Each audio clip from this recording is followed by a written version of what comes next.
сізден көлікті алып қоюы да мүмкін. Қайырлы күн, құрметті достар, қалдарыңыз қалай? Ал бүгінгі әңгіменің қызығы, жаңа көлік сатып алған кезде ең басты мән беретін факт. Ең бастысы, ең біріншісі ол көлікті юридически тазалыққа тексеру, достар.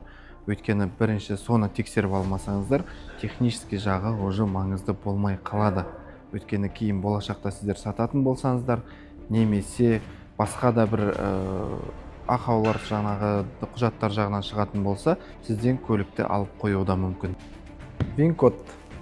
Көп жерде бізде жаңағы халықта қалыптасқанда техпаспортты әкелеміз, терезедегі ВИН-кодқа қоямыз, тексереміз, салыстырамыз, бәрі жақсы екен деп ойлаймыз. Жоқ, достар, ол дұрыс емес. Міндетті түрде ВИН-кодты жаңағы кузовта, темірде орналасқан ВИН-кодты тексеру керек. Оны жай ғана тексермеу керек. Эндоскоппен арғы жағына дейін жаңағыдай ашып, либо болмаса камера тығып көру керек.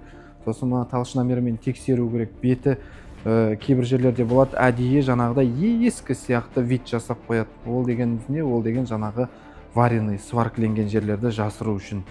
Сондықтан, достар, алданып қалмайық. Кеше ғана осы бізде жаңағы сыртта бір кісі көлік алмақшы болып келіп, сондай жағдайға тап бола жаздады. Қайта біздің жігіттер барып тексеріп, оны анықтап берді.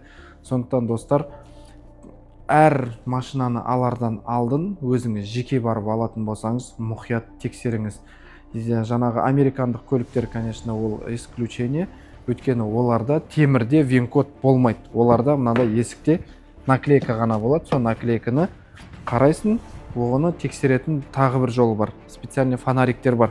Бұлай жағып тексересіз, айналасында ровный линия болу керек. Кішкене бұлай не болса, жаңағыдай қисық болса, значит, наклейка қайта жабыстырылған деген сөз. Но ол ровно жабыстырылғанның өзінде оны сайт арқылы міндетті түрде тексеру керек. Оны қалай тексеру керек екенін білгілеріңіз келсе, бізге жазыңыздар, хабарласыңыздар, біз сіздерге үйретеміз, көрсетеміз, достар.